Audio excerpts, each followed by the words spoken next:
자, 그러면서 우리 자격시험을 준비하는 회계 원리가 되기 때문에 거기에 맞춰지만요. 첫 번째, 시험적인 관점을. 자, 이번 시간에 이제 자본회계 377페이지 잉여금 한번 보도록 합시다. 자, 자본하면은 납입자본, 잉여금, 기타 등 구성 구분되는데, 자, 이 잉여금 한번 봐보죠.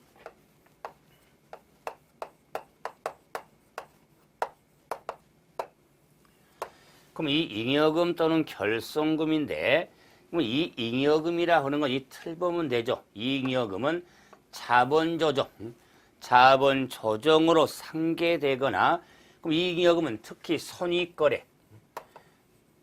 손익거래에서 발생한 이익이 있죠. 손익 발생한 이익에 있어서 자본 조정과 상계되거나, 잉여금의 처분의 핵심은 배당이거든요. 배당이라든가 일반 적립금으로 적립되는 부분인데, 일반 적립금으로 적립되지 않고 남은 걸 이 잉여금으로 재무상태표에 보고가 이루어집니다. 그럴 때 이 잉여금에 있어서는 이 잉여금에 대한 변동과 처분 등이 중요하는데, 변동과 처분. 이런 회계처리에 있어서는 크게 시험적으로 접근하고 있으니까 그럴 때 계정 흐름을 보면서 살펴보는 게 훨씬 더 유용성입니다. 그럴 때 계정 흐름에 있어서 이 잉여금 마이너스 플러스가 되겠죠. 이 잉여금은 물론 자본의 이 잉여금 항목이 되겠죠. 그래서 마이너스 플러스. 그러면 이 잉여금에 있어서 기초 이잉여금. 이 잉여금은 대변의 기입이 되겠죠. 기초는 플러스 쪽에. 그러면 이 잉여금에 있어서 기업이 벌어진 이익의 의미가 있으니까 당기 순이익, 비용 수익의 결과로서 당기 순이익이 발생이 됐다면 이 잉여금의 증가를 가져요. 잠깐 둡시다. 그러면은 이런 이 잉여금에 있어서 처분이 이루어지죠. 처분. 이 처분의 핵심은 배당이 되는 겁니다. 배당. 이 배당에 있어서도 현금 배당, 주식 배당으로 크게 구분할 수가 있습니다. 그래서 이 처분에 따른 금액은 감소를 가져오죠. 배당뿐만 아니라 주식 할인 발행 차금 등이 자본 조정이죠. 그래서 주식 할인 발행 차금의 상각 등이 이루어집니다. 그리고 남은 금액, 이 기말 이익잉여금이 되겠죠. 그래서 기말 이익잉여금이 차변에, 그래서 차대변의 일치가 되겠죠. 그래서 기본으로 기초는 잉여금은 대변에, 기말 잉여금은 차변에 이렇게 기입이 되겠죠. 그렇다 기초 기말의 회계처는 의미가 없으니까, 그러면 당기 순이익이 발생이 되면은 잉여금의 대변에 이렇게 기입이 됐죠. 그러면 이 경우에 회계처리를 보면은 기업이 당기 순이익을 보고하면 순이익이 발생이 되면 한 번 해병은 영원한 해병, 대변의 이익잉여금. 그러면서 동액에 있어서 차변의 손익이 되겠다. 그래서 기업이 당기 순이익이 발생이 되면 차변의 비용 수익의 마감의 결과 손익에 있어서 이익여금의 증가를 시키는 겁니다. 그러면은 이에 따른 처분의 핵심은 배당인데, 배당은 배당 기준일, 배당 선언일, 배당 지급일이 있는데, 틈을 정리하기위해서 이 선언과 지급일을 같이 맞대도 되겠죠.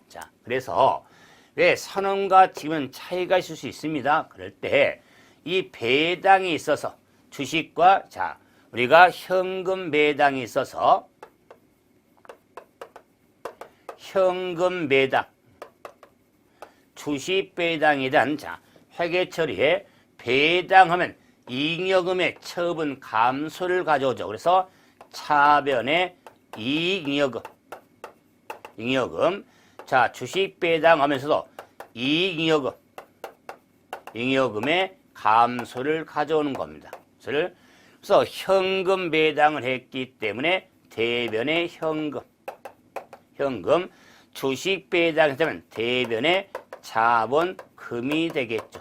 자, 그래서 우리가 전 시간에 자, 무상증자를 설명할 때 주식 배당을 봤었죠. 분계.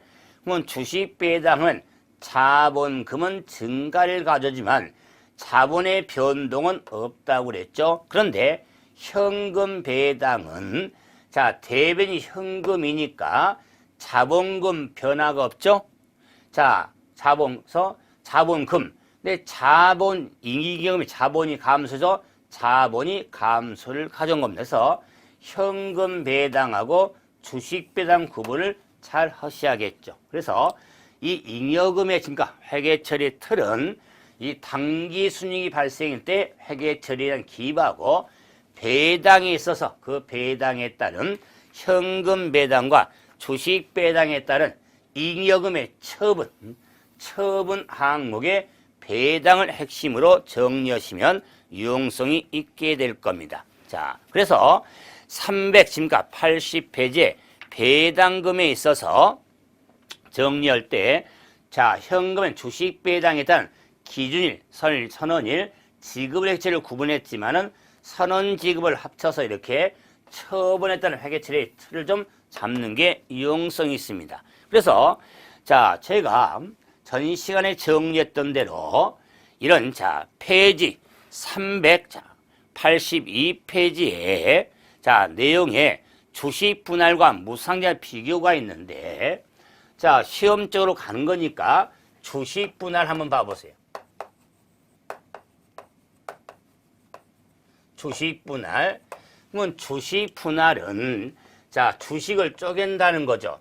일반적으로 주식 분할은 액면 분할을 의미합니다. 액면 분할. 자, 그래서 주식 분할은 기업이니까 주식의 가치가 너무 높으니까 시장성이 활성화 안 되니까 시장성을 확보하기 위해서 자, 주식 분할, 액면 분할을 한다. 그 말은 시장성을 확보한다. 그런 주식의 수를 늘려가지고 그만큼 시장성을 원활하게 만드는 겁니다. 그래서 자, 이런 시장 확보하려고 주식 분할이 이루어지는데 그런데 자, 자본금은 액면금의 곱하기 발행시 수라고 그랬죠. 수. 자, 만약에 자본금이 한 주세요. 액면금액 5,000원짜리에 대해서 한 주를 발행했다면 자본금이 5,000원이 되겠죠. 5,000원. 자, 그런데 주식 분할 액면 분할은 시장성을 확보하기 위해서 이 액면 금액을 쪼갠다. 그 말이에요. 5,000원짜리를 2,500원, 액면 금액을 2,500원으로 줄이죠. 자, 그래서 시장성을 확보하는 자, 2,500원 쪄서 한 주를 두 주로 만든다. 그 말이에요. 그럼 두 주로 만드니까 2,500원 곱하기 두 주 하니까 자본금 크기는 동일하겠죠. 동일하죠. 자, 그래서 주식 분할에 있어서는 자본금 총자본의 변동이 어떻게 이루어질까? 그러면 자본금은 자, 다시 말해서 액면 금액 자, 곱하기 발행 주식 수죠. 자, 다시 확인하기 위해서 자, 지금 본 대로 자, 5,000원짜리 자, 자본금을 액면 금액을 분할해서 자체로 자본금은 그대로 5,000원이죠. 그래서 자, 자본금은 변동이 없습니다. 자, 그런데 액면 금액이 5천제가 2,500원이 됐죠? 액면 금액은 감소를 가져옵니다. 그로 인한 발행주 수는 한 주가 두 주가 됐죠? 주식 수는 증가를 가져오는 겁니다. 자, 그렇지라도 자본총액 총자본은 자본금 자체가 변동이 없으니까 총자본도 변동이 없게 되는 겁니다. 그래서 자본금과 총자본의 변동에 액면금액과 발행수에 대한 이런 재무상 미치는 영향, 이런 걸 고르는 게 키가 되니까 주식 분할을 좀 구분해서 전 시간에 정리했던 무상증자, 그다음에 주식 배당, 배당을 맞춰서 무상증자, 주식 배당도 그럴 때 자본금 증가, 총자본은 불변이었죠. 자, 그래서 교재 382페이지 하단에 나와 있는 비교표 있죠. 주식 분할, 주식 배당, 무상증자 비교표 있죠. 이건 좀 한번 신경을 좀 써주면서 설명할 내용을 한번 정리를 같이 하시면 됩니다. 그래서 우리가 주식 분할에서 한번 확인 한번 해드려 봤죠. 이제 자본 회계처리 마지막으로 기타 자본 구성 요소를 봐보죠. 기타 자본 구성 요소는 기타 포괄 손익 누계가고 일반 적립금이 있죠. 그러면 기타 자본 구성,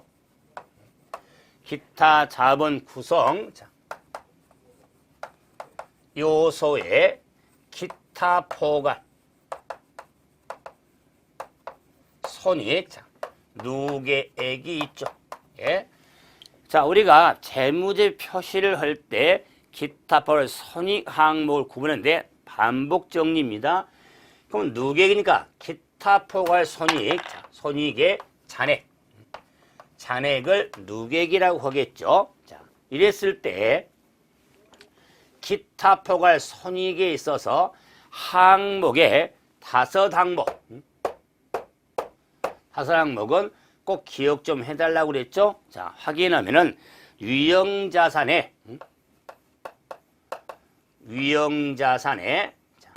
재평가 잉여금,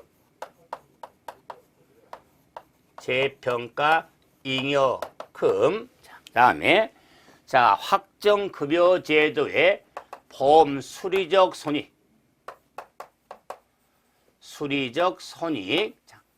그다음에 해외 사업장에 원화로 환산한 손익에 해외 사업 환산 손익, 매도 가능 금융자산 재측정 손익에 대해서 매도 가능 금융자산 평가 손익, 그다음에 파생 상품의 현금 흐름에 따른 효과적인 부분에 파생 상품 평가 손익이 대표적인 기타 포괄 손익 항목에 해당이 되죠. 그래서 특히 제가 노란색으로 기록했던 유형자산의 재평가 잉여금, 해외사업 환산 손익, 매도 가능 금융산 평가 손익이 대표적인 기타 포괄 손익 항목에 해당이 되어지는 겁니다. 그래서 꼭 기타 손익 항목은 좀 기억 좀 해주셔야겠죠. 이제 마지막으로 일반 적립금이 있습니다. 그러면 일반 적립금은 기업이 추청 등을 통해서 이 잉여금의 일부를 기업 내 유보시키는 것을 일반 적립금을 하는데, 이 일반 적립금에는 법으로서는 법정 적립금하고 임의 적립금으로 구분할 수가 있습니다. 그럼 법의 규정에 의해서 기업 내 유보된 금액하고 추총 때 임의로 기업 내 유보된 금액이 있는데, 법정 적립금 보시죠. 법정 적립금 오면은 상법상 제1 법정 적립금으로서 이익준비금이 있습니다. 이익준비금 법정 적립금으로서 이익준비금은 상법상 자, 좀 법이 나오죠? 상법상 상법 규정에 따라서 기업은 유보된 거니까 상법상 이익준비금은 납입자본 자본금의 절반 2분의 1 자본금의 2분의 1이 달할 때까지 이익준비금은 금전배당 현금 배당의 10분의 1 이상 최소 10분의 1은 기업 내 유보된 걸 법정 적립금이라고 하겠다. 그래서 납입자본 중 자본금의 2분의 1이 달할 때까지 금전배당, 현금 배당의 10분의 1 이상을 기업 내 유보된 걸 이익준비금으로서 최저 이익준비금은 자 10분의 1이 되겠죠. 이상이니까. 그래서 현금 배당 곱하기 10분을 하면 정리해둘만 합니다. 이게 법정 적립금. 과거에는 많이 있었지만 지금 법정 적립금은 이 준비금만 생각하시면 됩니다. 다음에 임의 적립금은 자 추총대비 임의로 유보된 금액이죠. 그래서 임의 적립금에는 뭐 적극적 적립금, 소극적 적립금 등으로 이렇게 구분이 되는데 뭐 표현상으로 듣기만 해도 괜찮습니다. 그래서 임의 적립금은 적극적 적립금에 신축 적립금, 사업확정 적립금, 감채 적립금, 소극적 적립금은 결손, 보존, 배당, 평균화 적립금 등 다양하게 구분이 되어지는 겁니다. 그래서 일반 적립금 한번 확인해서 우리가 자본에 해당되는 납입자본, 이 잉여금, 기타 자본 구성요소를 한번 확인 한번 해드려 봤는데 출제 문항이 뭐 많으면 한 두 문제, 한 문 정도가 예상이 되는데 정리의 포인트는 자 우리가 증자에 있어서 무상증자, 주식배당, 이 잉여금의 처분, 그 다음에 전 시간에 했던 자기 주식의 처리 이런 데 좀 초점을 두고 확인하시면 정리가 될 겁니다. 386페이지에 자 자본 변동표가 있습니다. 그러면 자본 변동표란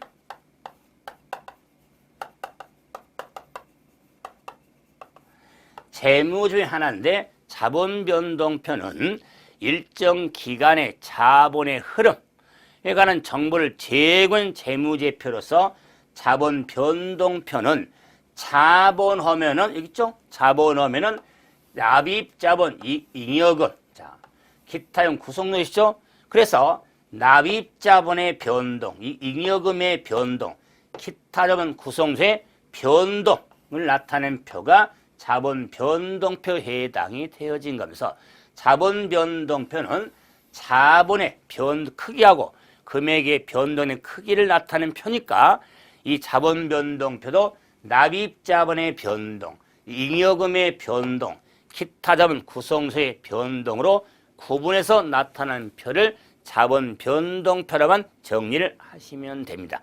재무제표의 하나에 해당이 되겠죠. 이래서 자본의 회치를 좀 정리해 드렸고 이제 396페이지에 수익비용 회계처리 한번 봐보죠. 수익비용 회계처리. 자, 방금까지 재무상태표, 자, 구성 요소인 자산회계, 부채회계, 자본회계를 살펴봤다면 이제 포괄손익 계산서 구성 요소에 해당되는 수익과 비용의 회계처리 한번 보도록 하죠. 수익비용 회계. 자, 먼저 수익부터 한번 봐보죠. 수익. 자, 그러면은 자, 수익의 자, 당연히 수익의 정의. 자, 수익의 정의에 있어서 KIFRS에 우리가 표시 자 1001호에 수익의 정의도 있고 또한 개념 체계상의 수익도 정의하고 있는데 이걸 한번 합쳐보면은 수익은 이렇게 정의했습니다. 그럴 때 수익의 정의를 할 때는 우리가 결합 관계를 좀 생각하면서 수익이 발생이 되면 대변이죠. 수익. 자, 그러면 결합 관계에 의해서 차변이 자산이 증가 또는 유입, 부채 감소가 결합이 되겠죠. 그래서 수익을 정의할 때 수익이란 자산의 증가 또는 유입, 부채 감소에 의해서 자본을 증가시키는 요인으로서 효익이 증가되는 것을 수익이라고 하겠다. 그래서 수익의 정의를 함에 있어서 저는 결합관계를 바탕을 두면서 확인하는 게 유용성이 있다고 그랬습니다. 그랬을 때 자본이 증가된 요인이 되기 때문에 효익이 늘어나서 그래서 이 수익의 정의를 할 때 지분 참여자의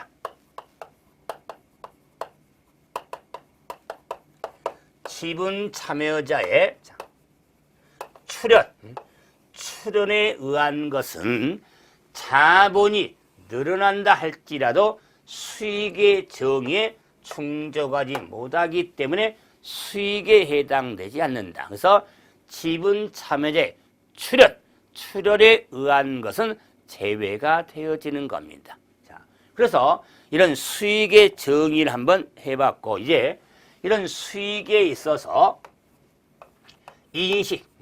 수익의 인식과 수익의 측정이 이루어지는데 수익의 증가 인식이란 포괄손익계산서의 수익을 언제 인식하냐 그 말이에요. 기본적으로 이 수익의 인식에 있어서는 수익의 정의를 받지만은 미래 경제 효익의 유익 가능성이 높아야겠죠. 높아야 되고 수익 금액을 측정할 수 있을 때 포괄순위 계산서의 인식이 이루어집니다. 그래서 수익에 있어서는 효익이 증가하고 수익 금액을 측정할 수 있을 때 포괄순위 계산서의 수익으로 인식이 되어지는 겁니다. 그럴 때 이 수익의 인식에서는 효익이 유입되는 건데 증가하는 건데 이 수익의 형태가 다양하게 발생하니까 그에 따라서 우리가 바로 다음 단에 수익 인식 기준에서는 별도로 정리를 하게 될 거다. 그런데 이제 이런 수익의 측정에 있어서는 금액을 쓰는데 이 수익 금액의 측정은 공정가치로 측정이 이루어진다. 그래서 다른 걸 떠나서 수익의 증가 우리가 인식과 측정에서 측정은 공정가치로 측정하는 것을 기본으로 좀 두셔야 됩니다. 그래서 물론 재화나 영역의 교환 등에 대한 우리가 측정도 나오지만 이런 거 이름이 좀 심화적 의미가 있는데 주의할 부분은 397페이지에 그 표의 하단에 유형자산의 교환이 있죠. 자, 다시 말하면 이 측정에 있어서 재화나 영역에 대한 교환했던 것과 유형자산의 교환에 따른 회계 처리를 좀 구분 좀 해달라 그 말. 같은 교환이지만 오히려 유형산의 교환이 더 중요하니까 그 비교 잠깐 해놨지만은 주의만 해달라서 재화 영역을 먼저 보는 게 항상 유형산 항상 먼저 두고 핵심이 되니까 재화 영역을 보려면 확실히 봐라. 어설프면은 유형하고 혼돈해서는 안 된다 그 말이에요. 그리고 이제 비용으로 한번 흘러가 보죠. 비용.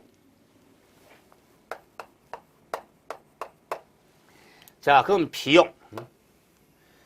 비용에 따라서도 비용도 보면은 이 비용에 있어서 정의.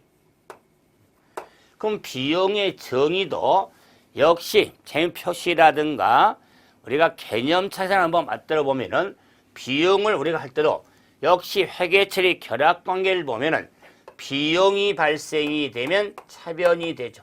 차변. 자, 그러면 결합관계에 의해서 자산 감소 또는 유출, 부채 증가죠. 부채 증가. 자, 그래서 비용이라고 하는 것은 자산의 감소, 유출 또는 부채 증가, 부채 증가에 의해서 자본이 감소 자본의 감소 요인이 되는 것으로서 효익이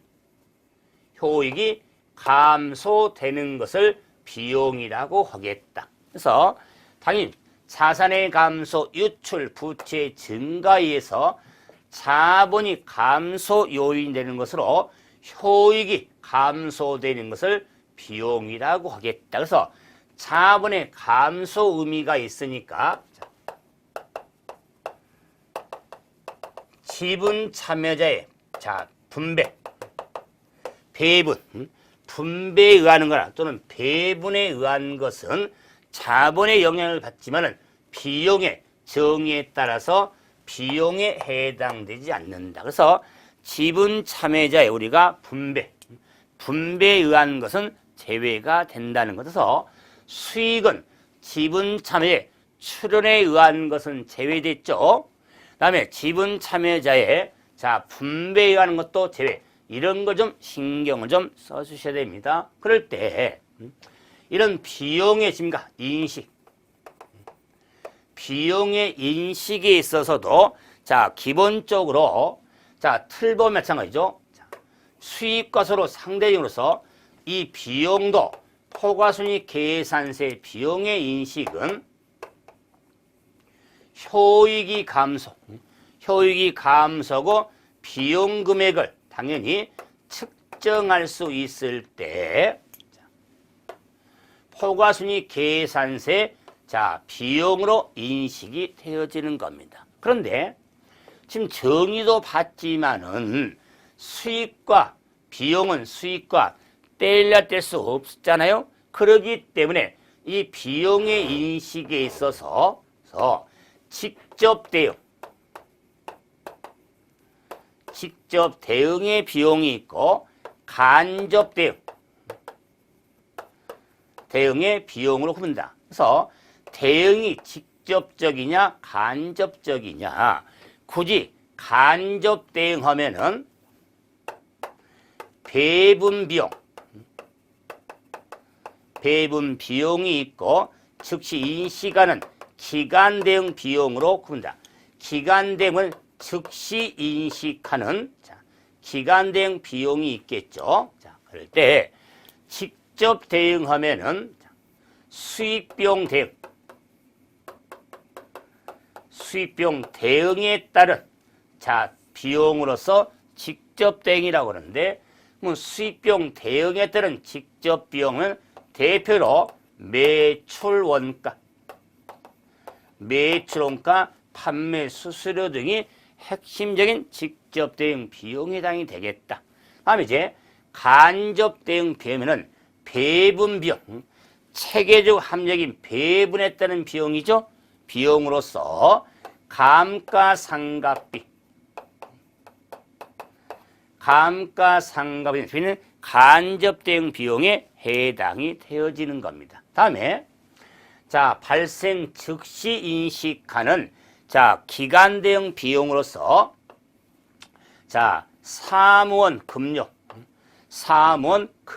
등 급여 등이 되는데, 사무원 급료 등이 또는 판매비 등이죠. 판매비 등이 직접 기간 대응에 해당이 되어지는 겁니다. 그래서 핵심적으로 직접 대응 비용 하면은 매출 원가, 간접 대응 배분 비용 하면은 감가상각비. 그래서 우리가 감가상각이라고 하는 것은 원가 배분 목적이죠.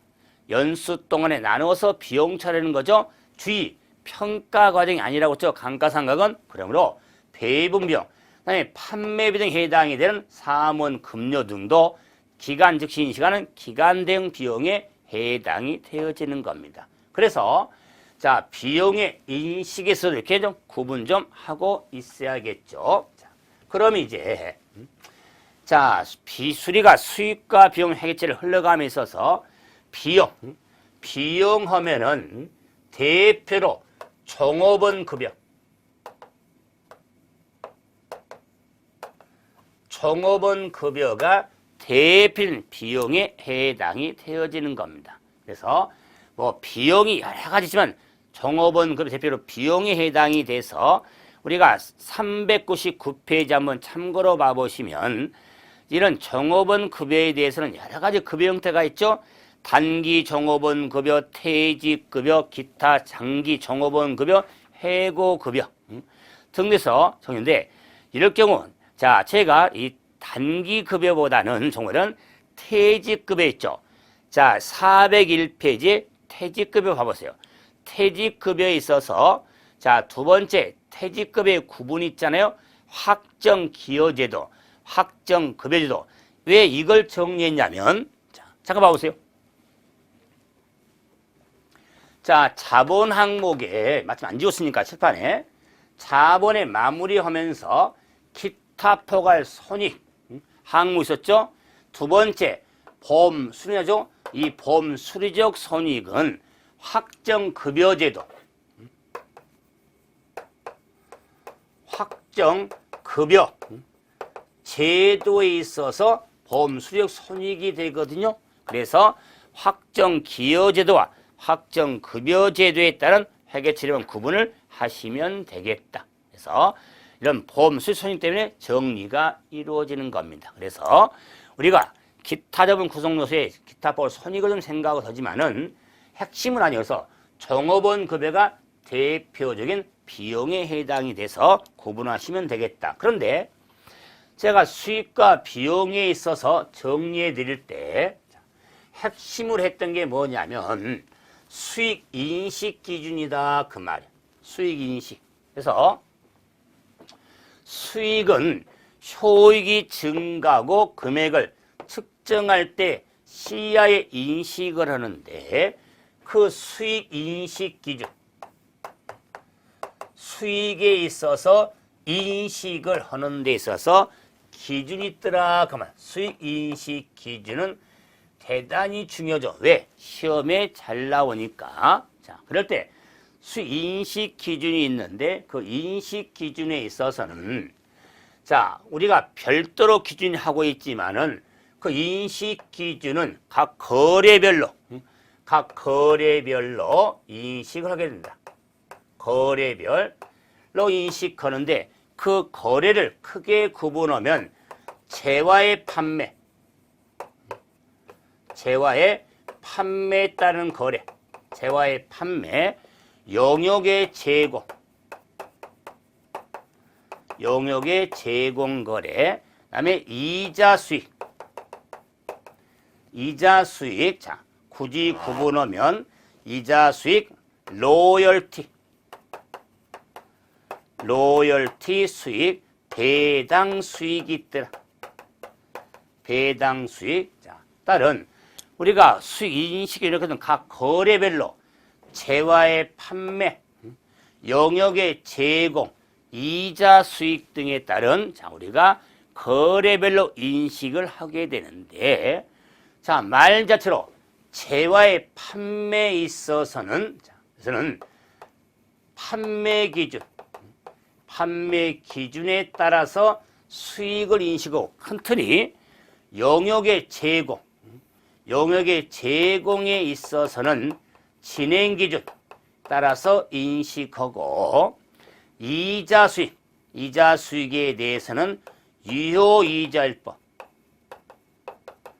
유효이자율법에 따라 인식하고 로열티 수익은 발생 기준 따라서 인식하고 배당 수익은 배당금 받을 권리가 확정 시점에 인식이 이루어지는 겁니다. 자, 이랬을 때 재화의 판매, 영역의 제공 등에 있어서 큰 틀을 봤는데 이게 기준 아니겠죠. 그래서 재화의 판매에 따른 수익을 인식하기 위한 요건이 하나, 둘, 셋, 넷, 5가지 요건이 충족이 될 때, 자, 그런데 이 5가지를, 요건을 모두 충족이 될 때 수익으로 인식하는 겁니다. 그래서, 자, 굳이 교재로 온다면 동그라미 1번, 2번, 3번, 자, 4번, 5번에 틀이 있겠죠. 자, 그럴 때 1번하고 2번의 틀이 기본이 된다. 자, 그럴 때 그러면 재화의 판매에 있어서 수익 인식을 하기 위해서는 이 5가지 요건이 모두 충족이 돼야 됩니다. 하나만이죠. 그랬을 때 첫 번째 뭐냐? 제가 판매를 준 이유는 뭐냐면 재화는 상품이죠. 상품을 팔았다 그 말이에요. 자, 그때 수익은 판매할 때, 팔았을 때 수익으로 잡는다는 거죠. 그러기 때문에, 네. 자, 판매된 상품에 대해서 위험과 보상. 위험이 크면 그만 보상도 커야겠죠? 그 말은 위험과 보상이 대부분 구매자에게, 산 사람이죠? 구매자에게 이전이 돼야 된다 그 말. 그럼 판매된 상품에 대해서 위험과 보상이 대부분 구매자에게 이전이 돼야 된다. 그러면서 자, 판매자는 판 사람이죠. 자, 판매사죠. 판매자는 효율적인 통제, 지속적인 관여. 그래서 지속적인 관여라든가 효율적인 통제를 할 수 없어야 된다. 그래서 우리가 이미 상품을 팔았기 때문에 산 사람이 그걸 갖다 버리든지 말든지 알아서 하는 거예요. 그런데 판 사람이 버리면 안 됩니다. 그런 말 수가 없잖아요. 그래서 판매자는 저는 지속적인 관여는 쉽게 말하면 간섭하는 거예요. 자, 관여라든가 효율적인 통제를 해서는 안 된다. 그 말을 팔았기 때문에. 그래야 판매한 수익으로 인식이 되어진다 하는 이 2가지 키인데, 자, 판매된 상품에 대해서는 위험과 보상은 구매자에게 이전이 돼야 된다. 그리고 자, 판매자는 지속적인 관여라든가 효율적인 통제를 할 수 없어야 된다. 자, 그러면 3번째로는 수익금액을 당연히 측정할 수 있어야 된다. 그 말이에요. 있어야 되고, 4번째, 수익으로 우리가 인식 기준에 효익이 자, 증가를 해야 된다. 그 말이에요. 증가를. 그러면서 수익은 자, 희생은 원가 비용이란 희생에 따르니까 원가를 측정할 수 있어야 된다. 자, 자, 모두 순적인데, 자, 3번과 4번을 좀 봐보시면, 3번, 4번, 쳐 보세요. 수익을 포괄순위 계산서에 인식하기 위해서는 효익이 증가하고 금액을 측정할 수 있어야 되죠? 이건 기본 요건이다. 그러면 수익으로 인식하기 위해서. 근데 수익을 인식하는데 재화의 판매에 따른 인식이거든요. 자, 그러기 때문에 1번, 2번이 더 중요하다. 그 말이에요. 그러면서 자, 수익은 원가라는 비용의 희생에서 얻어지니까 그 원가를 측정할 수 있을 때 수익으로 인식이 되어지는 겁니다. 이게 재화의 판매에 따른 인식 기준. 자, 우리가 구체인 상황은 우리가 다음 시간에 해드릴 테니까 바로 좀 넘겨서 페이지 404페이지 영역의 제공이 나옵니다.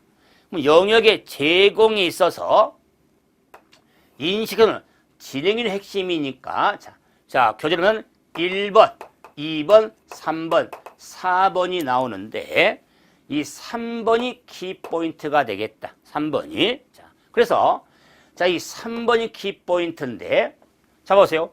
재화의 판매 서재 3번이 1번, 4번 2번, 자, 5번이 4번이다. 그 말이요.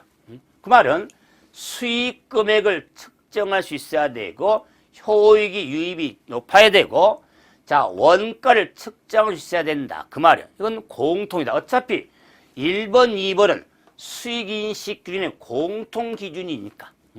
수익 금액의 측정, 자, 효익이 증가를 가져야겠죠? 그 다음에 원가가 발생한 원가를 측정할 수 있어야겠죠? 이게 기본 공통이다. 그 말이에요.